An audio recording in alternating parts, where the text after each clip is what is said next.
Iran जंग के बाद से मुत्तहिदा अरब अमारात पाकिस्तान से कुछ ऐसे मुतालबात कर रहा था जो पाकिस्तान के लिए एक्सेप्ट करना बहुत मुश्किल हो रहे थे। इसलिए फैसला कर लिया गया कि हम 3.5 अरब डॉलर्स वापस करेंगे यूएई को। अब इन मुतालबात में गवादर भी शामिल थी, यानी कि दुबई के लिए मुत्तहिदा अरब अमारात गवादर की कुर्बानी मांग रहा था। यानी हमेशा के लिए तो नहीं, ये जंग शुरू हुई है, इसी दौरान ही ये अजीबो गरीब मुतालबात मुत्तहिदा अरब अमारात की तरफ से पाकिस्तान के सामने रखे गए।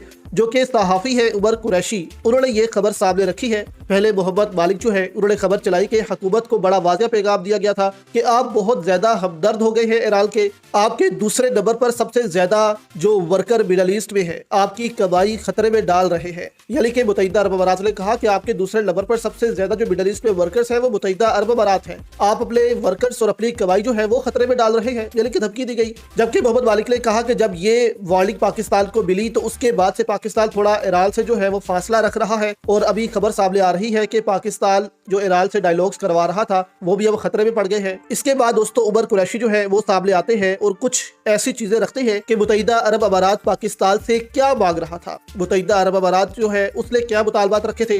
उन्होंने कहा कि यूएई के मुतालबात ये थे कि पाकिस्तान के इलाके से ईरान पर हमलों की इजाजत दे, यानी कि बलूचिस्तान जो है वहां से ईरान पर जमीनी हमला शुरू हो, जो कि पाकिस्तान कहता है कि ऐसा मुमकिन नहीं है। अगर किया गया तो पाकिस्तान में खाला जंगी शुरू हो सकती है। मुत्तहिदा अरब अमारात ये भी चाहता था कि बलूचिस्तान से निगरानी मिशन के लिए फजाई हदूद फराहम करे, जमीनी रास्ता भी फराहम करे, फजाई हदूद भी फराहम करे, यानी कि एक फ्रंट जो है वो बलूचिस्तान से ईरान के खिलाफ खोल दिया जाए, जो कि पाकिस्तान कहता था कि बहुत मुश्किल है पाकिस्तान के लिए ये करना। दूसरा, मुत्तहिदा अरब अमारात के साथ यकजहती के तौर पर कराची और गवादर बंदरगाहों को तरसील के लिए बंद कर दे, यानी कि दुबई में जो शिप्स आती थी आजकल वो कराची और गवादर में आ रही है। तो मुत्तहिदा अरब अमारात ने कहा कि दुबई से यकजहती के लिए आप ये दोनों जो बंदरगाहें हैं वो बंद कर दे और शिप्स को कहे कि यहाँ ना आए, सिर्फ दुबई जाए। यूएई के बंदरगाहों और जहाजों की हिफाजत के लिए पाकिस्तानी बहरिया के जहाज तैनात करे, यानी कि दुबई की हिफाजत जो है वो पाकिस्तान खुद करे अपने जहाजों से, ताकि दुबई चलता रहे। पाकिस्तान के लिए इनमें से कोई भी शर्त मानना मुमकिन नहीं था, इसलिए ये ताल्लुकात जो है वो खराब हुए।